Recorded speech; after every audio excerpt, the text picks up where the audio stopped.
Evening, Jim. Hey, sorry. No, we're just kibitzing here. So I'm going to call a meeting to order. It's now about 5:16 p.m. on February 24th, and this is the meeting of the Town of Concord Personnel Board.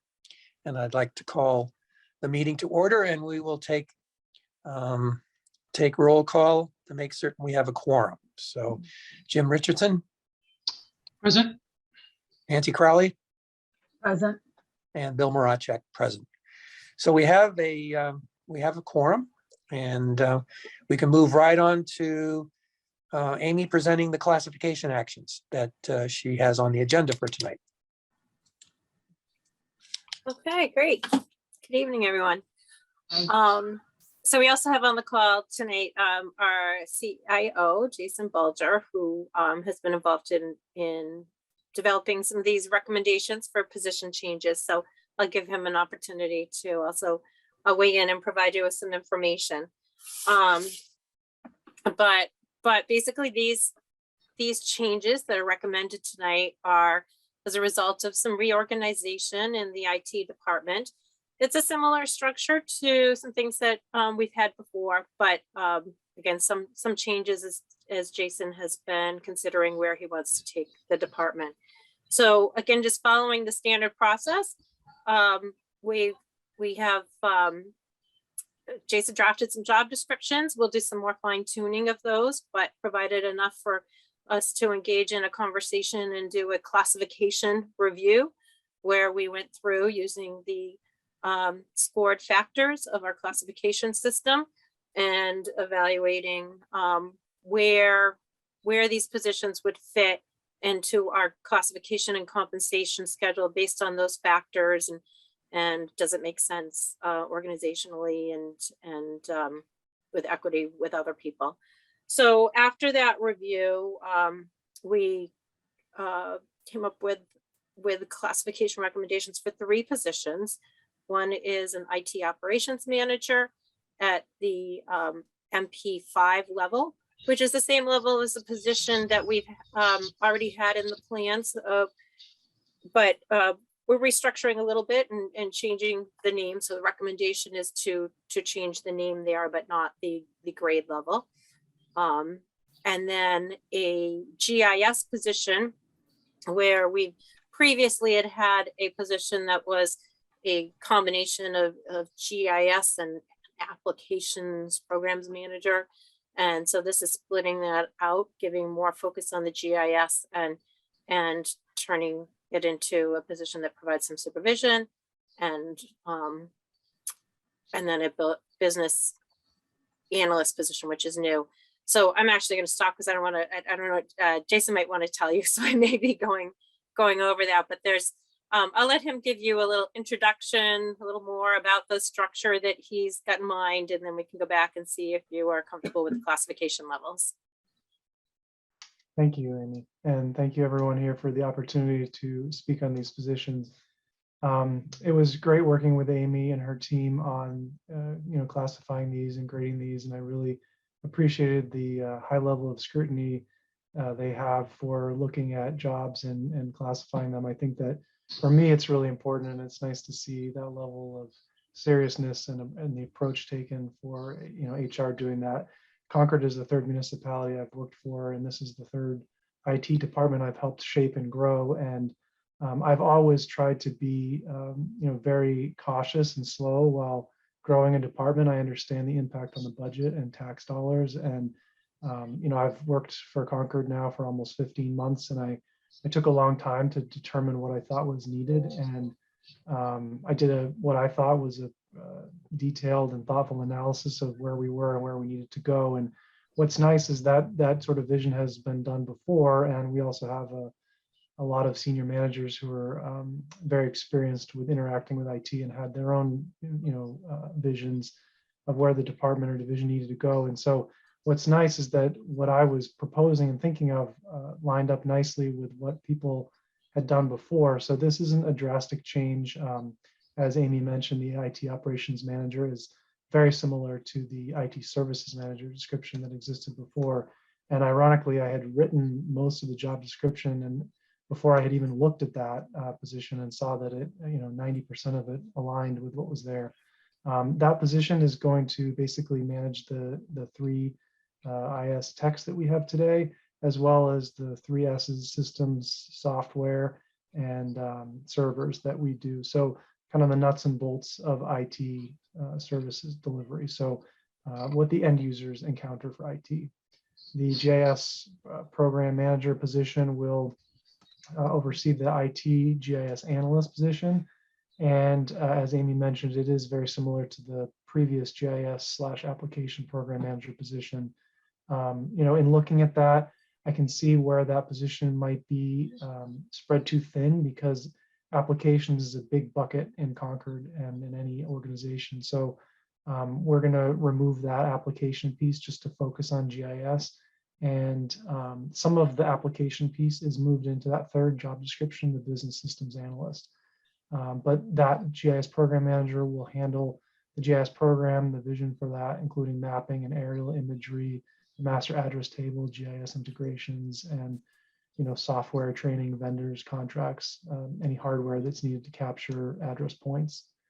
And then the third position is the business systems analyst. There's another, the HR has a administrative systems analyst.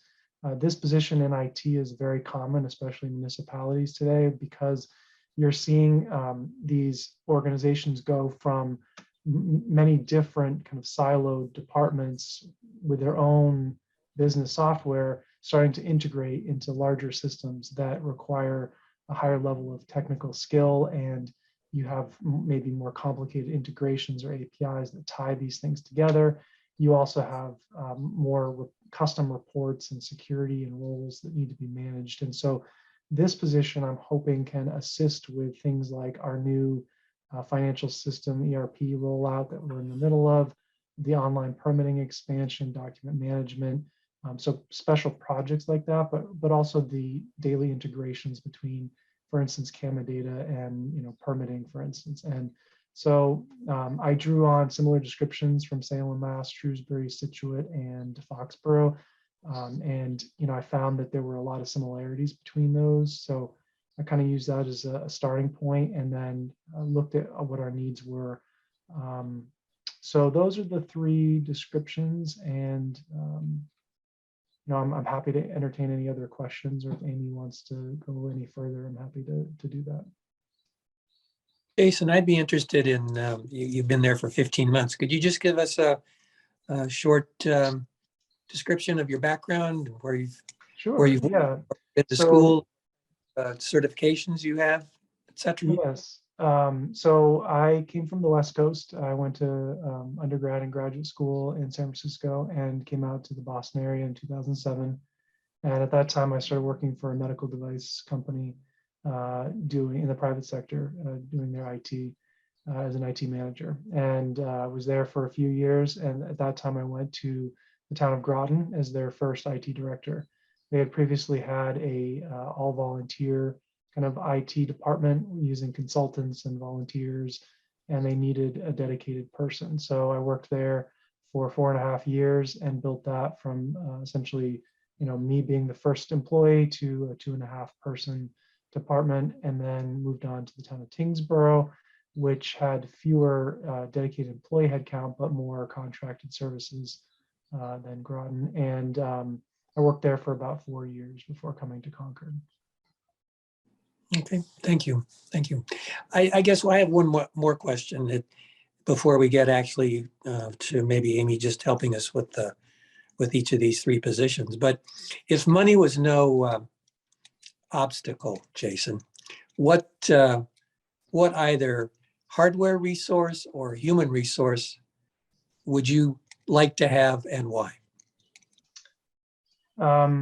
So that's a great question, and it's something that I feel like in the municipal world, you always want to be prepared. If a grant is open, you need to know what you're going to get. So I do have a dream org chart, already written.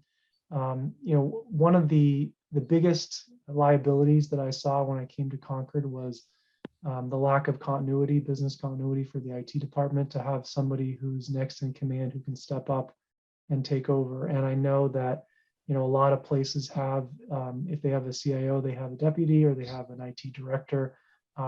This IT operations manager, in my mind, at an MP5 is high enough that that person should be well versed in the business operations of IT, that they could maintain that continuity.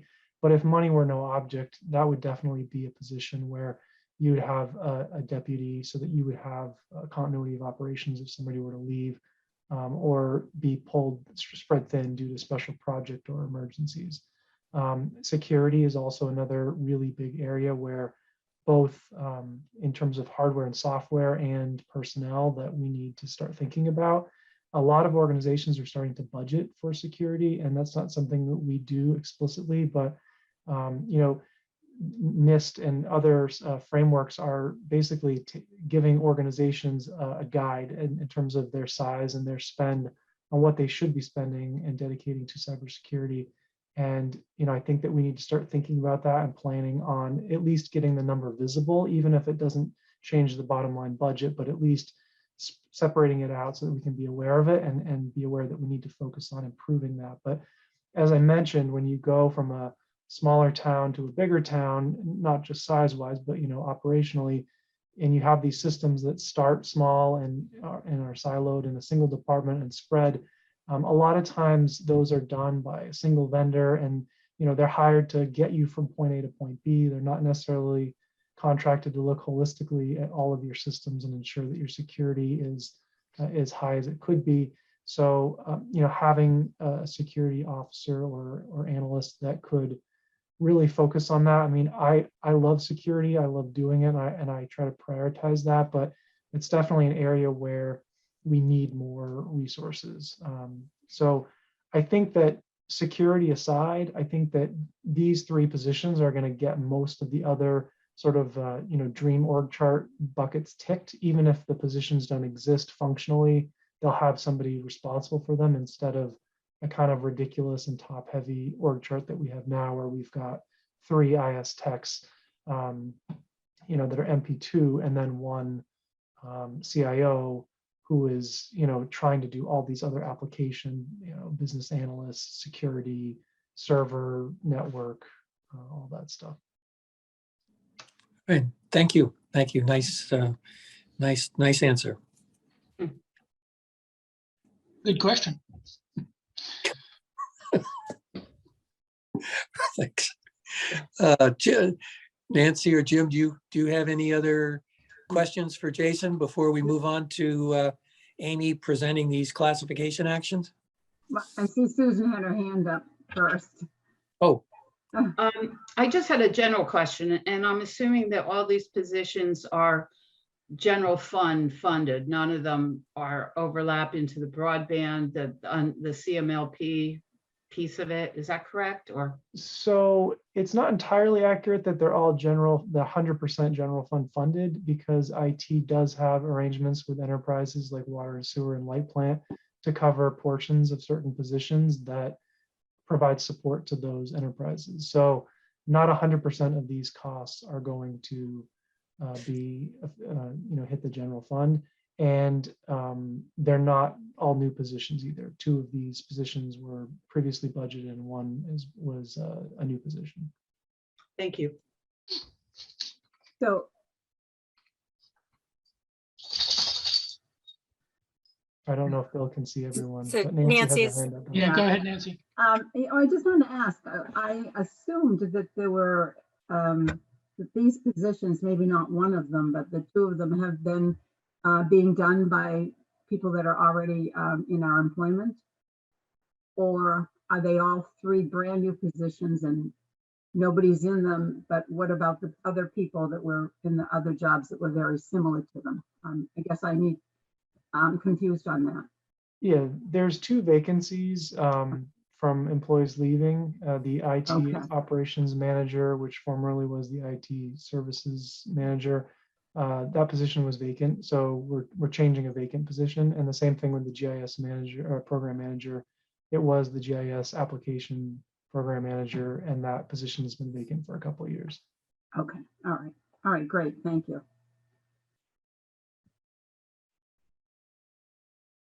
Amy, did you want to do we help us or walk us through each individual job? Or do we? Sure.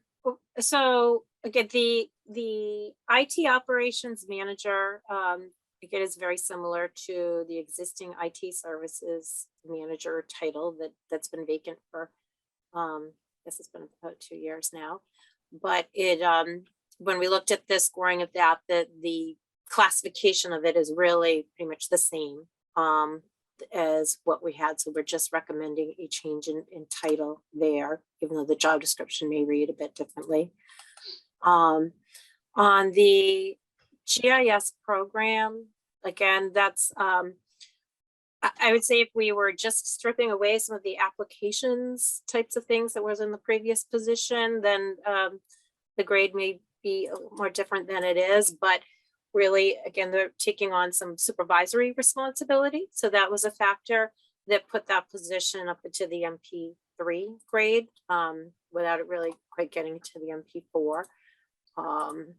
It's not a large operation, so there's a difference between supervising an individual like the GIS program manager versus kind of a subdivision of the IT department, and that's what the IT operations manager will be doing, supervising several people and more of that overall operation, at least for now. Who knows how things will grow in the future. And then the business analyst position, we felt that it fitted nicely with, again, other types of analyst positions that we've been creating in town over the last couple of years. It does not have supervisory responsibility. There is a lot of collaboration and some functional oversight of work groups and projects. And so, so again, it could be on the cusp of being a bit higher, but it's not quite there yet. We could see that it would potentially develop into something more and provide some growth opportunities for whoever may fill this position in the future. So that's the general outline of how we came up with those.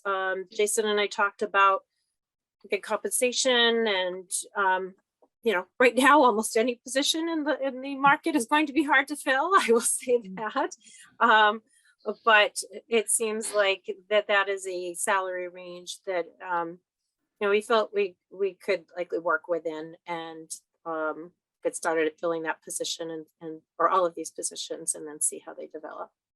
Okay, so we're at a point, Amy, where we need motions to approve each of these particular job actions, correct?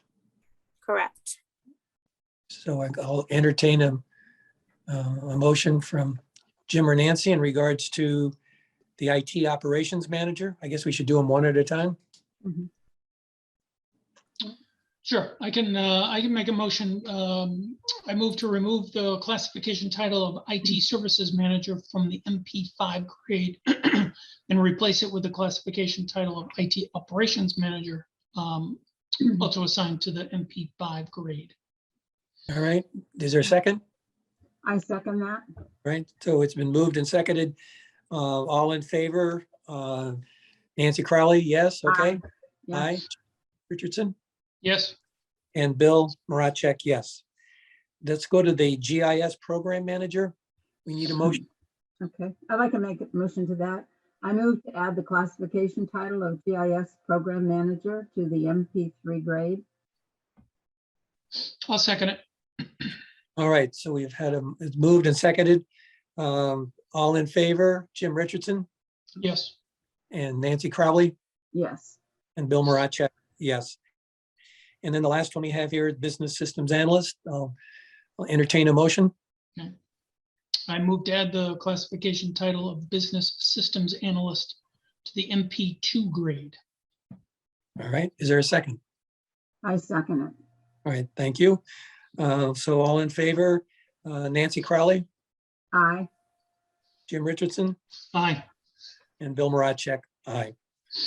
So we have successfully dealt with those three positions. Jason, I'm curious. I mean, obviously you come from San Francisco, which is a hotbed of not enough resources, software resources, computer IT resources. What, in this position, the middle one there is for a couple of years, what are, and I'm sure you and Amy have been talking about strategy and talking about doing something different, but is there anything that you have proposed to Amy that you think could help fill one of these positions? That's a good question. I think that, we have a pretty good strategy for recruiting, and my experience when recruiting a third tech last year went really well, and in terms of how we advertised the position and filled it.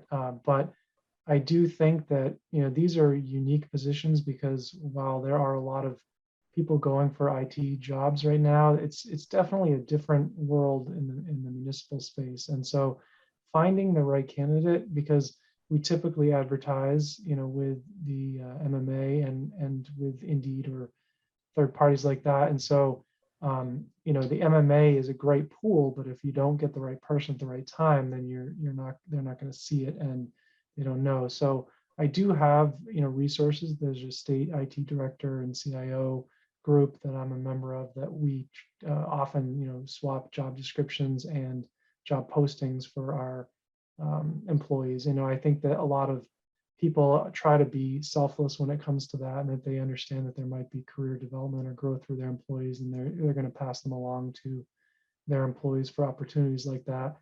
And there are others, collaboratives that we're members of, whether it's the MAPC or I'm a member of a Greater Boston CIO collaborative where we do swap things like this. So I'm hopeful that through all these avenues, we do get some qualified candidates that will be able to be, uniquely qualified, but also integrate well into the municipal world of public service.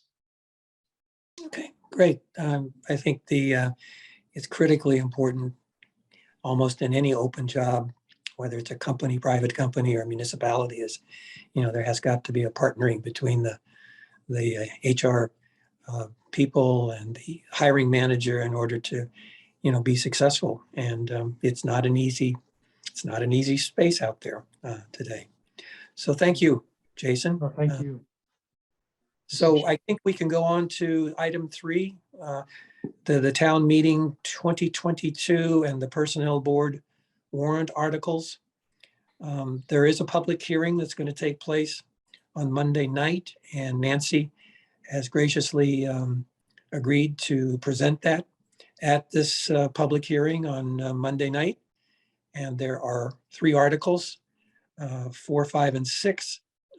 I, in a preview, I can't even remember how long ago it was, covered the same 3 articles. But I'm wondering, it might be helpful, especially for those citizens who are joining us, just maybe a short summary. I don't think we have to go into any detail, Amy, but I just what each of these articles, obviously this information is in the packet and it's been previously available, but I think it might just be helpful to have a short narrative of each of these articles. Sure, let's do that. So the first article has been numbered as Article 4 in this year's warrant. Hopefully you received that in the mail by now. It's also available online. And this is what we consider to be a routine article. It's the ratification of the actions that the board takes throughout the year. So just as we did tonight, when we have the need to redesign a position, create a position, that sort of thing, and therefore it needs to be added to the compensation plan, the personnel board can take that action mid-year and it can go into effect, but then it does need to be ratified at town meeting afterwards in order to stay in effect. So we'll go ahead and fill the positions and we'll change titles and all of that. And again, hopefully it's just routine business at town meeting where we put that final piece onto it. That's often been on the consent calendar, or has been for years. So I don't know that there will actually be a presentation or discussion at town meeting, but if there is, we'll address that. Then with Article 5, that's the actual classification and compensation plan itself. That only applies to the town's regular status, non-union positions. So wage schedules for schools are contained over at the school department and have different authorities, and the union positions are covered through collective bargaining. But for this group of employees, for the regular status, it goes forward to town meeting. And so, as we've talked about the last few meetings, we relook at the plan every year, consider things like the budget, the what's going on in other cities and towns in terms of wages, and how do we adjust those to remain competitive. And so from that came a series of recommendations to update the schedules effective July 1 of 2022. That's what will go forward at town meeting. Overall, it's a recommendation to increase those ranges by 3%, except the electrical labor ranges. It includes separating out the line positions and increasing those by 9%. So that doesn't mean that's what the salary increases for employees will be. That's set by the budget. This is about the salary ranges that we can work within. I'll pause because that's everything about class and comp. Any question before I go on? Seeing none, I will move on. So then this year we have this new Article 6. It's a personnel bylaw amendment. There are basically 3 sections of the bylaw that we've been talking about updating, and we'll move forward to town meeting. One of them is about the holidays. So we've talked about Juneteenth, which is now a legal holiday, and the town is required to be closed, but that doesn't mean that there is pay for employees when we are closed. And so it requires a bylaw change in order to provide compensation for employees as a paid holiday that day. And we also, while there, are recommending some updates, like adding a reference to Indigenous Peoples Day and updating, making some substitutions to language to make it gender neutral, and some other editorial changes. Then there is the vacation section, recommending that the language that requires town manager approval for an employee to use their accrued vacation in the first 6 months of employment, recommending that that be removed. That adds an administrative burden and a restriction for employees that we don't think is necessary. And then bereavement leave currently has a limit of 3 days, and the recommendation is to go up to 5 to provide the ability for some more flexible policies for certain types of relationships. And we'll work on the policies as we know whether town meeting approves the action to go up to 5 days. So Thank you. Thank after you. that, Amy. Nancy or Jim, do you have any questions or comments in regards to Article 4, 5, or 6? No, I do well not. done. Nope. Well done, Amy. So there's no action that we have to take in regard to the personnel board. Again, I'll just point out that Nancy will be presenting Articles 4 and 5 and 6 at the public hearing on Monday evening. Okay, I think we can go to number 4 on the agenda, class and comp study planning. And what I'd like to suggest is we'll have Amy talk about a little bit about 2 ways. One is the sort of the current activities that she is pursuing and whatever planning is taking place. And then maybe having her recall the last time such a class and comp study was conducted, and maybe any of the maybe lessons learned or any of the issues that might have surfaced that hopefully can be avoided this time if there were any. So Amy, why don't you start off with what you're doing right now, and then we'll let you go back to the last time. sure. Okay. Well, we're doing some preliminary work to put things in place. We've been drafting an RFP, trying to gather information about what would we like to accomplish within this study. There are a number of things to think about that we'll have to have continued conversation on, like such as, again, the scope of the work. Are we asking a consultant to come in and interview every employee, or will we be doing group meetings to gather information, or questionnaires to gather information? Will we be asking the consultant to handle appeals? There are a number of things like that that we basically need to have a list of things that we, certain process points or decisions to make, and go through that so we can include that in the RFP. So I've had those for a long time, but again, I'm now working on talking with the interim town manager about those and how we might go about identifying the goals.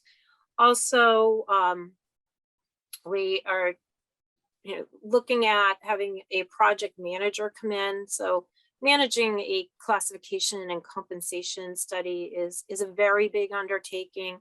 I've done 3. I said I'm not credit the history yet, but I've done 3 in the time that I've been with Concord so far.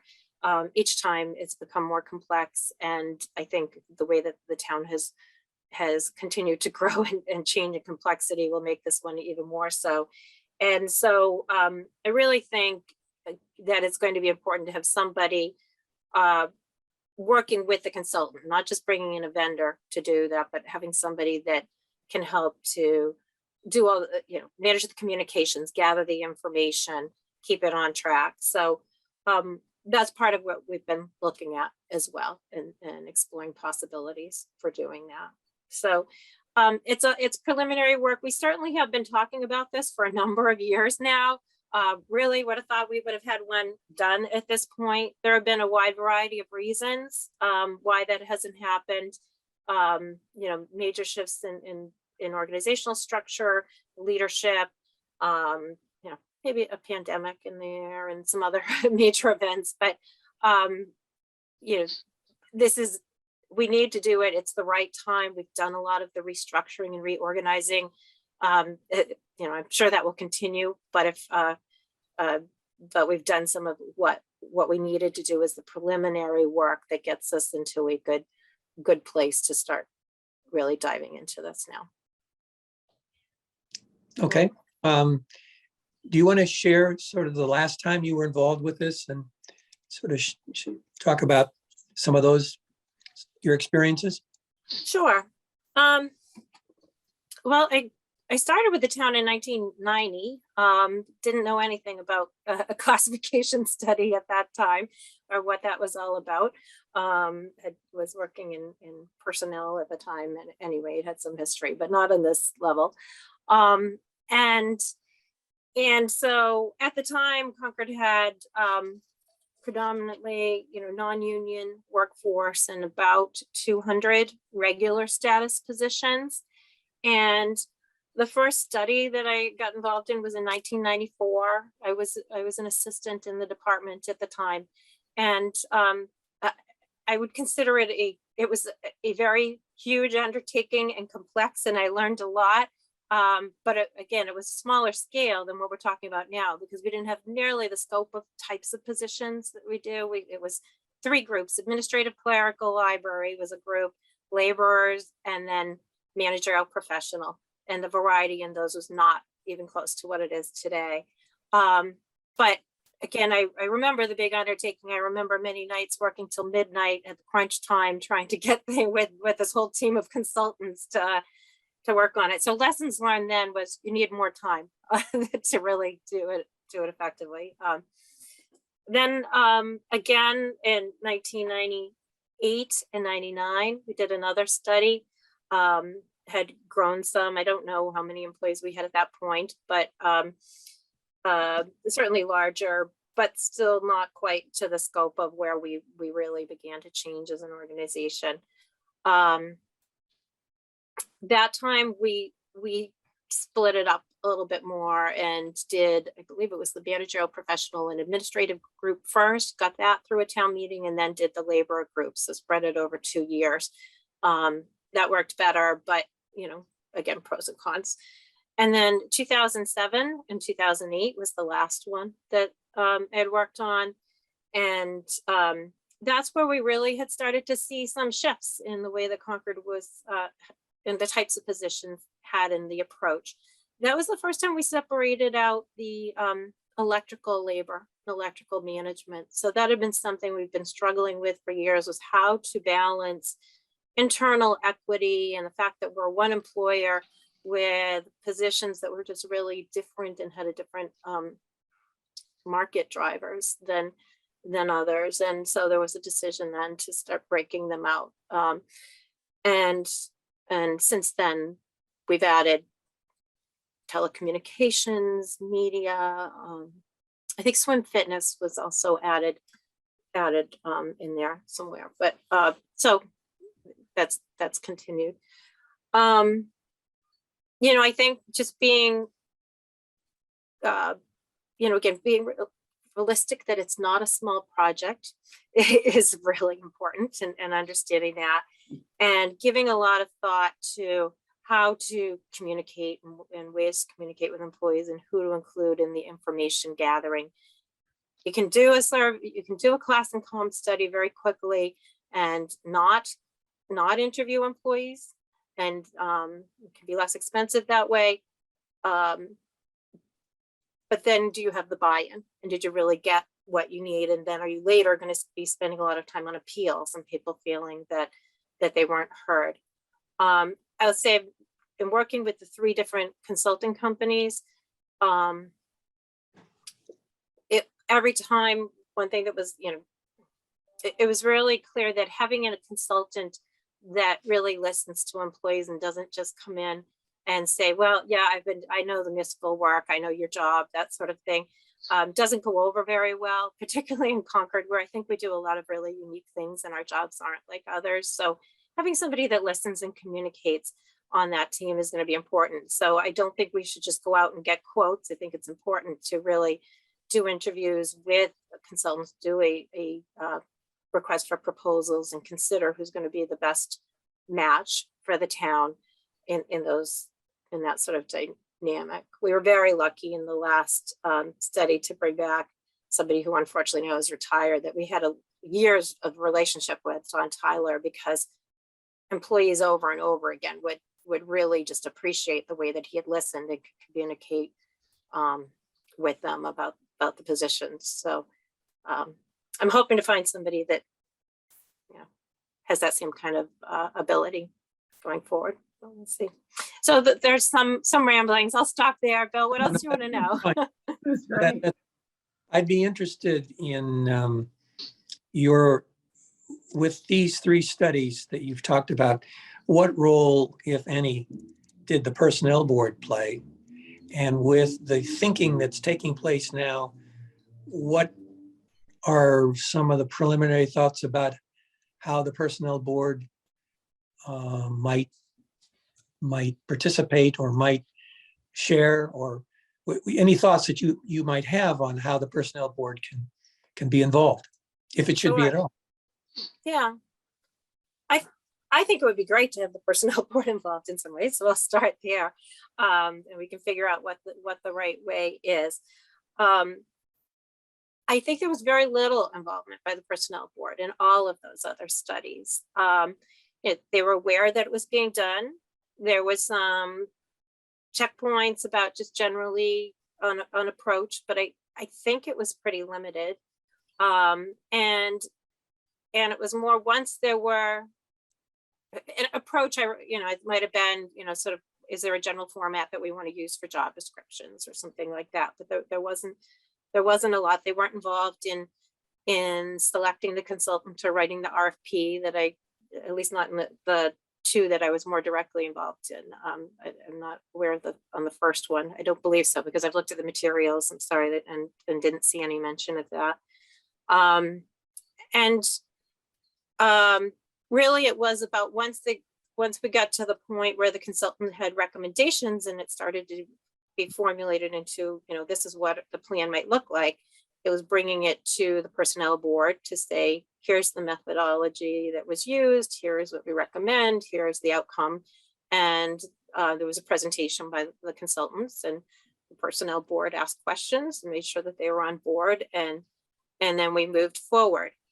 The personnel board has always been available to handle appeals too, and we do, if somebody had thought that the classification was not correct, if they'd been put on a grade and they didn't think it should be there.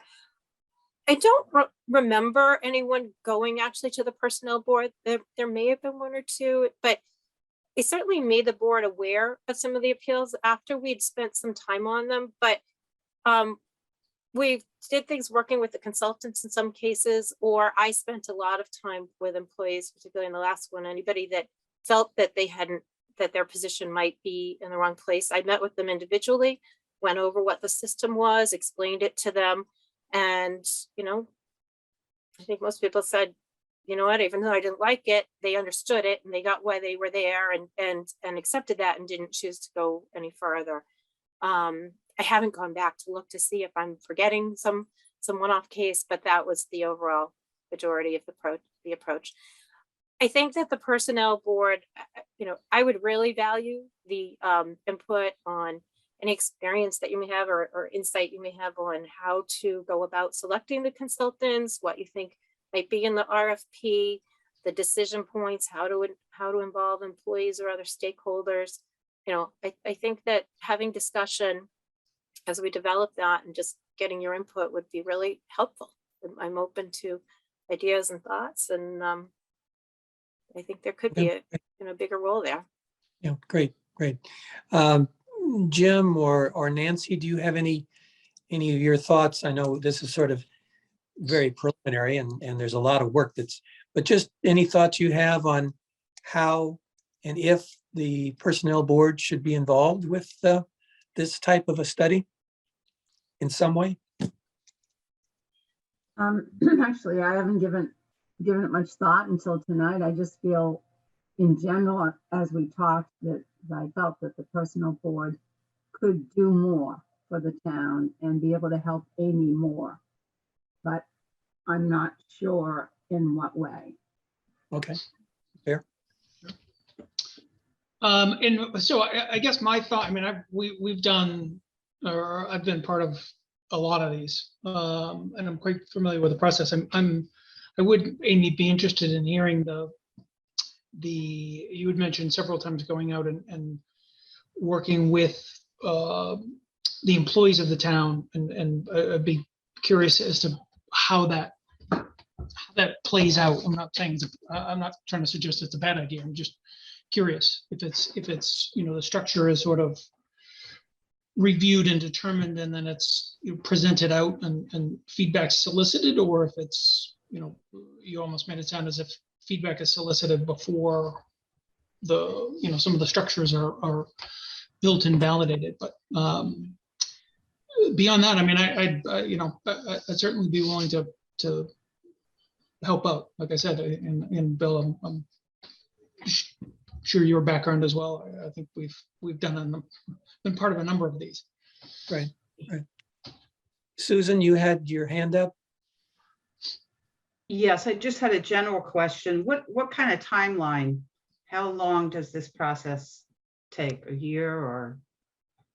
Yeah, there's a lot of variables in that, Susan, on some of these decision points, but I believe that the 94 study, when I said it was done, what felt like a very rushed schedule was done within 3 to 6 months, I believe. And I don't think that that's possible. I think we're probably talking about a minimum of 6 months. And again, it depends on different phases. There are some phases that can continue on, like updating job descriptions, but as much as a year. But we spread, I think, 2 of them out over as much as 2 years. I don't think we have 2 years I'm not looking to do that. We need this, we want it. I think the goal here is to see if we have something that could be brought forward to the 23 town meeting. But it's not a short, easy process. No, thank you. I just wanted to get a general idea. Yeah. Thanks. Well, I think, certainly from my vantage point, and Jim had mentioned it, I think, and certainly Nancy too, that I think we as a body can certainly provide some kind of value. And I think we are all in agreement with that. And will be important to continue discussions and communication with you, Amy, trying to sort of understand exactly what makes sense. A lot of this in terms of timing and so forth, in my experience, has to do with what's the scope and what's the scope of the project and what's the scope of what are the deliverables, and I mean, there are plenty of variables for sure. And I'm not as familiar, obviously, with what kind of data is already available through one of the municipality associations, and that's obviously in the private sector. There are surveys and there is data that you pay for it, but you have it, and it can greatly reduce the amount of time it takes to complete a project. So unless Jim or Nancy has anything else, I think what we're saying is we all would like to participate in some way, and we'll continue discussions with you, Amy, to ensure that we can add some value if that makes sense. That's good. I think we can go on to the agenda item 5, now task force. I don't think there's been a recent meeting, but Susan, can you share with us? Yeah, there was a meeting a few weeks ago, and one of the members put together a summary of the bylaw and the places that may need to be looked at, it may need to be amended. In parallel with that, the committee is quite interested in an employee survey, and they had spoken with the town manager about because she's interested in a survey too, but as it turns out, her goals and the type of survey she's contemplating for her uses is different from the one that the task force is considering. And one of the big differences in the surveys is that anything that the task force does or produces is a public document.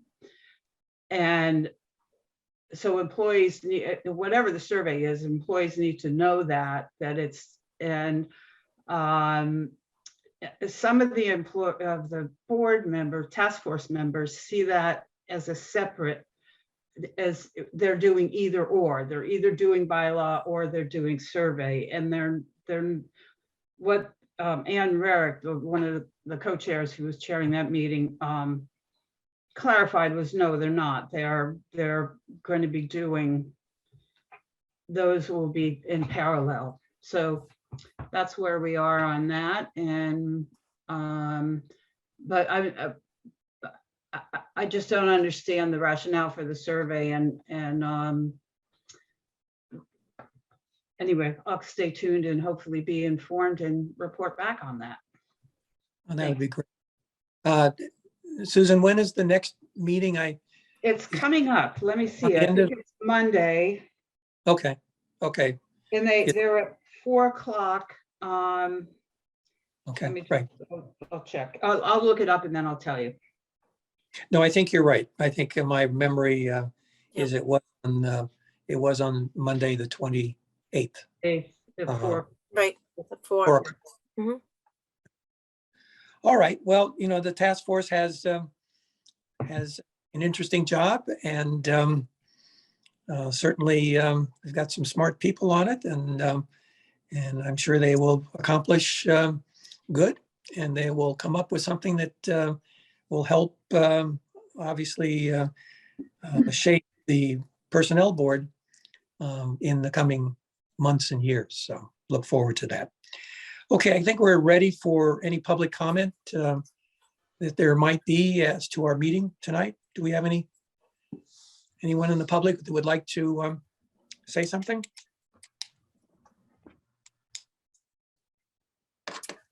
Don't You've got 9 total participants, Bill, and I'm not seeing any hands up. Okay, thank you.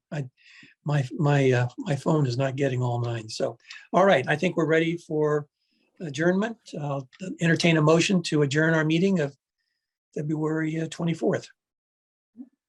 Is there a motion? I'll make a motion. Oh, okay. Yeah. No, go ahead, Nancy. Go I ahead. second it. Nancy has moved. And is there, Oh, I'll I second. seconded it. Oh, okay. All right, fine. I should be clear. So Nancy, why don't you go ahead and Oh, move Okay. to adjourn? I make a motion that we move to adjourn the meeting at 6:06 PM. Okay, and I'll is there, second it. all right. Yes. And all those in favor, Nancy Crowley, Aye. Jim Richardson, Aye. and Bill Maranchek. So I want to thank everybody for participating, and I think we've had some good discussion. Yep. And I think there are certainly some great opportunities here as for the Personnel Board as we move ahead. And so I'm looking forward to that. So thank you all, and we don't have Good a luck. meeting yet, but Good luck we- to you. What's that? Good luck, Bill. Good luck, Oh. Bill. Yes. take care. Amy, Right. can you stay on for a few minutes? I wanted to just ask you a couple of questions. Is that possible? No, I think this will go off in the, Can I Amy, call you? Amy, I mean- that's fine. I'll stop recording and transfer host. oh, over to you can? Okay, thank Yep. you. Yep. Okay. It's just a few minutes. I wanted to